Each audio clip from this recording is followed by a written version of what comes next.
ay ci jërë ngeen jëf Aliou Ba merci beaucoup Aliou Ba moo nekk ci antenne bi Yacine Pouy moo nekk ci digital bi Passepartout maa ngi lay kontaane beneen maxtaar bi moom itamit maa ngi koy nuyu bu baax a baax équipe bu xalaas ñu ngi ni toog beneen numéro ci xalaas Mamadou Ndoye Bane ak Mamadou Mohamed Ndiaye Bane ziar naa la. maa ngi lay bëggee sama waa ji di la ziar. di ziar Ndiaye l'homme fort de Ngabou. waaw l'homme fort de Ngabou l'homme borom Déclic. de moom dalal ngeen garmi. waaw dalal ngeen daanaan. kan la noonu. dana ngeen nit ku baax nit ku am valeur. muy sunu maire ba. maire Aïda Ndiongue. waaw soo ko seetaanee soo ko dégloo nga xam ne kii. ku am valeur. man bëgg naa nit ku baax nit kuy wax lu baax nit ku wax luy wax loo xam ni voilà yal na jàmm yàgg. waalo la waaw ku nit ku baaxal man bëgg daal nit ku civilisé daal man. am na ñoo xam ne gidda xaar lañ cosaanu waaye xamuñu ca dara. barke Rasulullah. dëgg la de. dëgg la kay. ma ngi lay félicité. Ndiaye maa ngi lay ziar. waaw mi ngi dox. ma ne am na ñu cosaanoo ca gidda xaar waalo. mi ngi dox nit ñi sax leen ko gën a xam. de ma xam naa ni sama yaay foofu mooy cosaanam. yaa moom wax ji. non mais xam naa ni man ngay waxal xam naa ni sama yaay foofu mooy cosaanam donc laaj nga ma fii may la man am naa benn partie famille. waalo xam nga ko xamal. sa yaay ni mu bare histoire rek la xam ne kon waalo dañoo bari histoire. déet ay bañkat lañ. ay bañkat lañu. maa ngi koy nuyu bu baax suñu yaay jooju. jaajëf la ko yàlla may fan du gudd gan ko wér. yàlla bàyyi ko suñu kanam. dama koy tooñ rek mais moo ñu jaboote nag. bëgg naa ngeen dalal Aïda Mbodj nag. tan ama ca ci Déclic Aïda Mbodj. ak waaw Aminata Mbengue Ndiaye. Aïssata Tall Sall. ñooñu da ngeen leen war di dal. Hélène Tine. ñooñu c'est des femmes yoo xam. seetloo benn affaire ci Aminata Mbengue Ndiaye journaliste dañ ko rus. waaw ñu ci bari bokk. seen bàjjen la. ñu ci bari. Barthélémy Diaz ku mu rus rek. waaw ça veut dire que nit ñi amee lañ la mooy bàjjenu xale yi. ku baax la nag ci lu baax rek lay wax ci lu baax rek la nekk donc nit ñi moom am na ñoo xam ne suñu yaay lañ ay politique ak ñàkk politique ñun dañoo am éducation. wallaahi waaw ñun moom dañoo am éducation. ñu ngi noonu. lu coow li ñoo doon Caroline. gars yi dañuy toog ci antenne bi yuuxu kaas mais bu ñu gisantee après am na benn affaire buy dox seen diggante moo tax ñun lu ñaaw mënul xaj. pour yow politiciens yi dañuy xuloo nii. ñun lu rafet rek. politiciens yi nga yaakaar dañoo jubóowuñu. yow loolu nga foog. mais par exemple saa ñu laalante laaw. xulóowuñu de. dañuy jouer film. non loolu lii ci télé yeeg rajo yi la ñuy xulóo. mais xulóowuñu de. kon na population yi gën a def ndànk rek. kuy doxantu guddi kuy dox guddi daal di ngay daj ak ñoom. oui ma. ndax suñu nuyu ba pare. may leen ma rek ma nuyu suñu partenaires yi comme waxtu wi xoj nañu. doore ak saabu Fanico nga xamante ne ji lu nit di bëgg ci saabu bu baax rek ma nga ca. da gaaw na xëpp mën naa seetal di la bàyyil xet gu neex am bu mag am bu ndaw te it foo dem ci réew mi mën nga faa fekk saabu Fanico beneen partenaire boo xam ne dañuy ànd ak moom ci xalaas moo di SIPEX société industrielle papeterie express du Sénégal ñiy defar cahier espoir yi di cahier yi nga xamante ne ji man damay wax ne moo gën ci seen njàngum doom ndax qualité papier bi gën lañu ko defaree amul daray toxique te foo dem ci réew mi gis ko fa di entreprise boo xamante ne ji ay jeunes sénégalais 100% ñoo ko taxawal di ci liggéey lu am solo di defit lu am solo ci social bi librairie papeterie Mohamed boo dem ci réew mi mën fa am cahier espoir bi SIPEX di defar am na Bourguiba Sandaga Colobane Tilène Kaolack am GBS Mbour ak GBS bu nekk Kaolack mais également Hello partenaire bi nekk fii en face université Cheikh Anta Diop bu Ndakaaru cahier espoir am na fa ak lu ngeen soxla ci fourniture 77 633 21 24 77 633 21 24 wala 77 922 26 53 beneen partenaire ci xalaas di comptoir commercial de plomberie du Sénégal sénégalais yëpp nañuy spécialiste ci wàllu sanitaire fii ci réew mi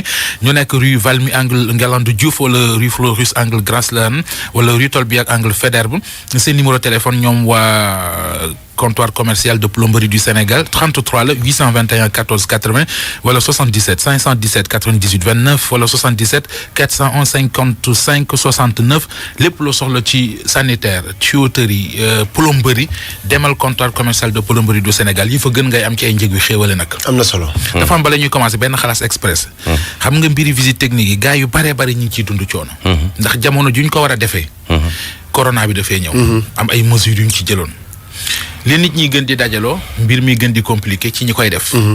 da ngay dajeek nit sa visite technique jeex mu laaj la nga ne ko jël naa rendez-vous effectivement mën ngaa jël rendez-vous mais doo am luy prouver rendez-vous bi. parce que xam nga da ngay woote. kenn du am leneen la jox léegi nag faaw ñu taxaw ci loolu yow Aba bu fekkente ne da ngay woote tel service pour jël rendez-vous boo fa wootee bu fekkee day jar nga fay à l'avance sax nga fay ñoom ñu yónnee la message bu lay garantil. booy téye di ko wan. waaw kay ci mbedd mi dëgg bu lay garantil. dëgg la mi ngi mel na nga déposé carte d'identité génnagul nga téye récépissé bi. nañ ñuy dimbalee loolu. dëgg la mais jël rendez-vous yow mi jël rendez-vous da ngay nekk ci dëgg. ña la jox rendez-vous nekk ci dëgg. policier bi la arrêté nekk ci dëgg. dëgg la de mais ñetti dëgg mënuñoo daje ci. day compliqué fu mu amee rek. waaw mi ngi noonu nañ ko defaraat. dëgg la nañ ci dimbale gars yi waay. dëgg la loolu moom xalaas bu am solo la. waaw bëggee rek. baat loo indi. bëggee rek. Ndiaye dafa am benn waay bu naan Mouhamadou Diallo. alias Abdou Karim Diallo. Mouhamadou Diallo alias Abdou Karim Diallo. waa cybercriminalité dañ ko jàpp. doo ma laaj lu mu def. lu mu def. non ñii nekk ci Facebook bi dañ ma laaj lu mu def. il faut ñu laaj. wala kon ma yem foofu. buñ la ko laajul. ma bàyyi ko. doo ko wax ay waay ay ca gaay yi. ay ca gaay yi laaj ñi nekk ci lan nu mu tudd page bi. ci commentaire yi RFM l'officiel. dama naan ma Ndoye lu mu def. gars yi Ndoye lu mu def. Ndoye lu Abdou Karim Diallo mi lu mu def. Abdou Karim Diallo mi def Abdou Karim Diallo alias Karim. criminalité dañ ko jàpp. dañ ko jàpp mi ngi tudd woon ci boppam Abdou Karim Diallo tudd ko Mouhamadou Diallo lu tudd. ñu ngi la koy laaj ban. waaw Mouhamadou nee nañ wax leen lu mu def léegi. waaw lu mu def léegi kooku mi ngi tudd gën a tudd boppam ci Facebook beeg yenn contact am yi Kocc section Dakar. gone yu jigéen yu baree bari la téqum biir. ba pare di leen chantage ñu ci bari ñii ci ay hôtel yu siiw fa li ñuy liggéey. kenn ki nga xam ne sax da koo la gën a mën a chantage da koo chantage lekk xaalisam ba pare naan ko nag da ngay ñëw nekk sama complice di ma wutal ay gel ndaw si pour bañ ñu publier ay photom ak ay vidéom mu accepté loolu di ko présenter ay copinam bu mu jël présenter ko def la lim lay def ba pare nax la vidéo la ba pare ni la dama koy publier di maanaam di roppat gel yi ay gel yu baree lañu. parce que booy bi dañ koo jàpp ci poñ. waaw. léegi nag mu dem na ba encaissé leen presque ay millions. waaw fi mu nii waa cybercriminalité jàpp nañ ko ci mois de novembre bi ba fi mu nii ci dizaine mois de novembre bi lañ ko jàpp parce que gel yi dafa am ñu ci porter plainte gars yi topp ko jël numéro mi tracé ko ba gis ko bi mu yëgee ni dañ koo porter plainte ñu ngi koy bëgg a jàpp mu takk ay bagaasam bëgg a daw dem Gambie gannaaw Nioro la dëkk mu jaar Nioro. ba mu jaar Nioro fekk na waa cybercriminalité xam na ni génn Dakar ñu planqué wu Nioro di ko xaar ba mu eskee Nioro lañ ni ko kirtim jàpp indi Dakar. suñ ko defeerewul tey nañ ko defeeru suba est-ce que sax defeeru wuñ ko mais instant bi victime yi ñi ngi daw di ñëw ci moom parce que ñi mu ko def dañoo bari te ñi mu yor seen vidéo dañoo bari. waaw lii nag ni mu leen doon ropotee xaalis noonu ay 200 000 ay 300 000 ay 150 000 lu ne waa ji encaissé na ko ci ñoom. te defe naa police bi mu ñëwee sax fekk na waa ji fekk na mu lekk xaalis bi mu encaissé ci famille yëpp mais jigéen ñu baree bari la ko def ñii ci ay hôtel la ñuy liggéey fii ci dëkk bi ay hôtel yi siiw ak seen i copines on a une dizaine de filles ou une quinzaine de. léegi nag laaj bi mooy ki ko doon wutali client complice lañ ko war a jàppee. waaw wala victime. waaw kooku it defeere nañ ko. dañ koy jàpp kay ndaw si ndax complice lañ ko war a jàppee wala ndax victime. mais nag Ndiaye da nga laaj ci laaj bu am solo nag. il faut faire très attention bu fekkoon dafa tiit. wala ñu menacé ko mu bañ peut-être ñu publier ko. loolu tamit mais comme mu ngi ci yoonu enquête. loolu moom war nañ ko xool xoolaat. xam naa complice nag lañ koy toppee. complicité ndax problème bi mooy réew mi daa am yoon abaa. dëgg la. bu nit yoree say bagage ne la boo ma defalul lii ma siiwal ko demal ci yoon. boo tiitee nag. peu importe bu ko siiwalee mook yoon la bu ko siiwalul mook yoon la demal ci yoon gis nga waa ji ki muy wax Kocc section Sénégal xam nga ko section Dakar. ni ñuy def ba jàpp ko nit a dem kalaame ji ko ci yoon. waaye yoon wane na yoon am na fi cybercriminalité jóg def ciy jéego ba teg ko loxo. ñu bëree xam naa ne jamono ji ku ci toog ci nen du toj. parce que yaa ngi ragal say yëf siiw mais ak lu mu ci mën di doon nañuy référé wu ci yoon moo ñu ciy génne. cybercrime gii de ñi ngeek ay matériel yoo xam ne def noo tooñ soo ko defee ñoom xanaa ñoom la neex de mu ñu toog 24 heures te jàppuñu la su fekkee yaa ngi ci biir réew mi. dañ lay jàpp de su la nit waxee loo xam ne du yoon ci sa portable wala mu wax la ko ci internet bi wala mu bind la ko ci Facebook bi su la neexee la koy continuer su la neexul du ko continuer xanaa nag mu nekk bitim réew moom di la def la yooyu mais su fekkee fii la nekk ci dëkk bi moom c'est facile à régler. nañu dem ci xalaas waaye man Kocc bu original ba ak lëg daawur bi man ñàkk ma woon a ànd ak ñoom ci li ñu doon def de. yenn saa yi nit am jëkkër am far nekk ci naka sulul noonu ñu jàpp la envoyé la ko ne la demal baalu àq sa borom kër. balaa ñuy def lii nii ñuy def. loolu yi foog naa ne xawoon na wàññi yenn problème yoo xam ne yu xawoon ëpp la ci réew mi quand même bu ñu jàppee nit ñu ne dañuy publier say photo mais da ngay dem ci ndongo daara yi nekk fële wala ci xale yi amul lu ñu lekk nga sarax leen lii ñu bañ laa publier. nit ñi ñu ngi doon def lu baax. ci kaw loolu non man sama point de vue la. man ci waaw man ci côté ma ànd ak ñoom. dañ leen a forcer ñu def ko. defuñu ko ci ak xol. mais dinañ dimbali ay nit ñu lekk. quand même mais ñay lekk riba la ñuy lekk. non lekk ñu riba de. parce que dimbali nañ leen daal jox nit ki loo ko yéenewul.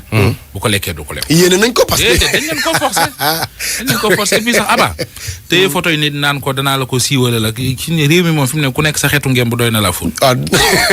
dëgg la kay waaye tamit Ndiaye. ñu gën a bàyyi xel rek ci suñu bopp.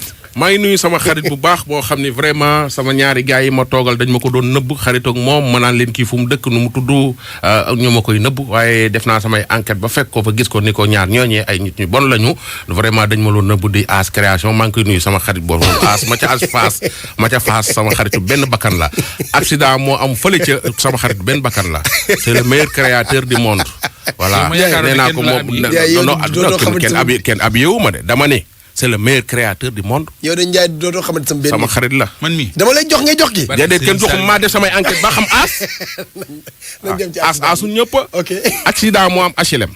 ay booy ñoo yor seen oto ndijaay di ci def lu leen neex di ci def yi fi américain ba mbëkk taximan mbëkk bu méttee biig ci guddi. seen oto ndijaay amuñu permis amuñu dara li ci gën a métti mooy seen yaay bi mu ñëwee ci accident bi au lieu que mu doon xool taximan ba nga xam ne moo blessé tëdd. seen yaay danaan ay waay yàq nañ sunu oto waaye sunu oto ndijaaje yàqu na waay lii ko mu lijjanti malade ba moom ma ngi lijjanti oto ba yàqu ak doomam taximan bi ma nga ne ma ni ji sétéo ci diggante dund ak dee déglu.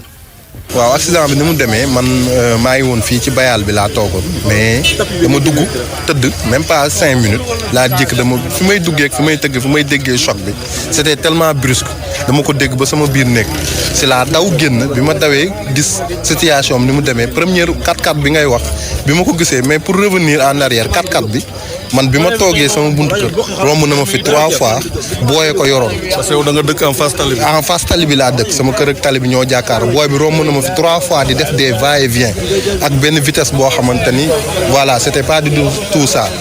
par la suite bi ma dégg choc bi ma ñëwee 4x4 bi laa njëkk a xool heureusement booy bi ko doon dawal moom dara jotu ko il est sain et sauf par contre taximan bi mu heurté à ma grande surprise bi ma ñëwee fekk naa taximan bi dans un état très grave. voilà moom dong nga nekkoon ci taxi bi fekk naa ko dans un état très grave comme moom aussi taxi bi amul airbag donc pour assurer sécurité am au moins ñu defal ko premiers soins j'ai proposé ñu génne ko taxi bi en attendant jéem nañu woo sapeur à plusieurs reprises mais comme jotuñu woon sapeur ñun nañ ko génneegum en attendant muy jël air le temps sapeur di ñëw si lañ ko génne en attendant man récupéré naa téléphone portable am récupéré naa pièce oto bi récupéré naa pochette am y avait 18 000 dedans je l'ai déclaré devant tout le monde génn naa ko compté ko publiquement ba ñëpp ni gis ne y avait 18 000 y a aussi sa pièce d'identité nationale carte d'identité am sapeur moom la yóbbaale ak moom. sapeur mujjee na ñëw. waaw sapeur mujjee na ñëw. génnewaat nañ ñaata ci biir oto bi. 8000 francs lañ génnewaat ci coffre bi. léegi ana 8000. mi ngi ne sa waay di yët police. ok mi ngi koy jox policier. 18000 yu njëkk yi kan la ko jox. waaw 18000 yu njëkk yi policier bi lañ ko jox. ak carte grise bi. ak pièce oto bi yëpp. pièce oto bi ak rajo bi. ak rajo bi yëpp dem na. voilà oto bi ban marque la. oto bi DK la 93 76 U. DK 96 73 U. marque Carena 2. voilà chauffeur bi mi ngi tudd Fallé Ndiaye. waaw lii moom métti na trop métti nañu lool waaw parce que lii moom di dawal oto yoroo permis waaw fekk la ci si liggéey trompé la def la lu ko neex mooy loolu waaw yaayam ñëw di kaas lijjantiwul sax ki nga xam ne nii moom lañ jël yóbbu ko ci teewoo moom. oto nijaayam la yor waaw yaayam ñëw di lijjanti loolu moom métti na trop. waaw man kii bi laa xam booy bi daan yor oto bi parfois sama doomu nijaay la moom laa woo moom moo ci expliqué quoi après woo naa ko ba expliqué ko yi bagage yi ñu ci jël jox ko police yi nee na mi ngi woo doomu ndayam waaw mais ki yoroon oto bi daal yaay ji xeeb naa xelam trop parce que dajeeg oto mu mel nii nga ñëw di xalaat sa oto ak sa matériel au lieu nga xalaat ki nga xam ne da nga koo tooñ yàqal ko rafetul dara. mais moo dal ci kawam quoi moo tooñ de kay gaañu na kay. gaañu na de waaw métti na trop ñun moom taximan na ci la ñuy yem mais métti na trop. soo Géejawaay la dëkk. waaw Géejawaay waaw. léegi après Sapeur fan la ko yóbbu.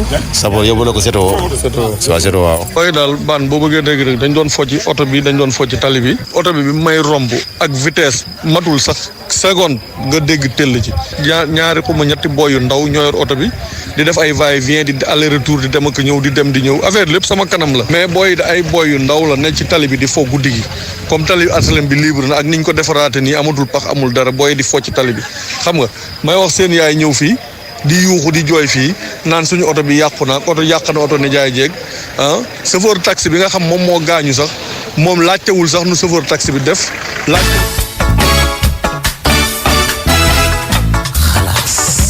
dëgg la de. mu ngi noonu. waaw. booy yi nga xam ne ay rakku aja lañu âge booy yi abaa la ñu doon abaa 2 ans 3 ans la leen màggee ñooy nekk ci tali bi di def lu leen neex ci tali bi guddi moom Ndakaaru dox fi ci tali yu wéet yi guddi heure bu mag la parce que da ngay jékki-jékki nga gis booy bu riir fële 4x4 su la fekkee ci tali bi ci da lay mbëkk soo rëccee nag soo ne ko doo xool li nga def da lay saaga. mi ngi nii taximan ba lor nañ ko yaay jaa nga naan oto ndijaay ji yàqu na di xool ay matériel yu yàqu ak yooyu bàyyi ko tëdd fële. jamono ji malade baa nga seeti woo ñuy remercier bu baax a baax Baara Ndiaye waaw abaa mi ngi noonu. am na solo. waaw. waaw. nañu gën a bàyyi xel rek. waaw ne moom dara xajaatu fi nag. nañu gën a bàyyi xel rek. non élément bu ndaw xaj na fi. ñii dañoo ne ñii nekk Portugal gaal lañ jël Ndiaye. dañoo jël gaal dem ba Portugal. ñi ne Portugal. gaal lañ jël. waaw loolu daa am information. waaw gaal lañ jël. mais daa am information bi wax lan la. dañoo dem ba foofu moodu ya fa nekk daw leen kenn nangu leen recevoir ña nga ca mbedd ma. ñu bàyyi noonu la ñuy def de. ña nga ca mbedd ma parce que bëgguñu maanaam nit ñi bëgguñu leen recevoir parce que bëgguñu tamit ñoom it am ay problème parce que ñu ci bari dañoo amul kayit ñoom it. yow nga jël gaal amoo foo nekk amoo destination maanaam da ngay dem te xamoo foo jëm egg nga amoo ko la fat gaa yi léegi fàttatuñu n'importe qui seen biir kër booyee ci woppam ñooy woote wàllu déglul.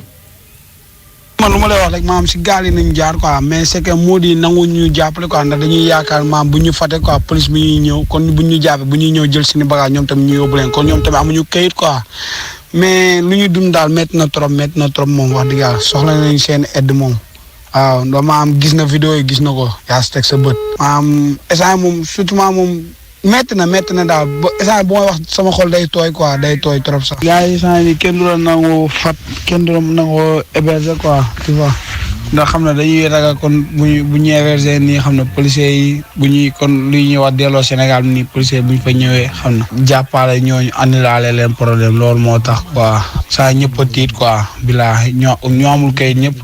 kenn du nangoo la héberger quoi. nangoo héberger këram ndax wóoru quoi loolu la ñuy wax kon ñun ñu ñëwee si gaal yeeg yooyu noonu loolu moo tax quoi bilaahi sonn nañu bépp sonn.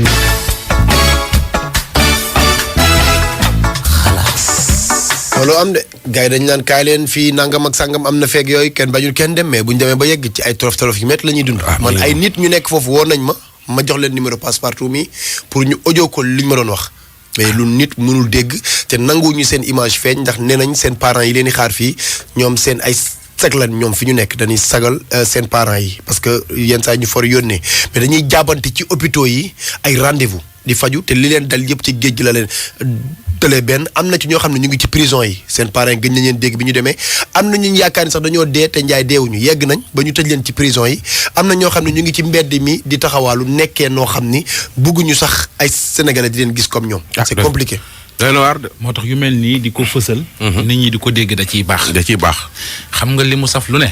ka ko mocc dee ko xam. voilà waaw ka ko mocc ko ñoom ñu ko dund. waaw ñoo la mën a wax li ci nekk. waaw kon boog mi ngi noonu daal dinaa yàlla na yàlla def jàmm ci réew mi rek Ndiaye émission bu mag bi xalaas waaw ku ko raté di nga ko téléchargé.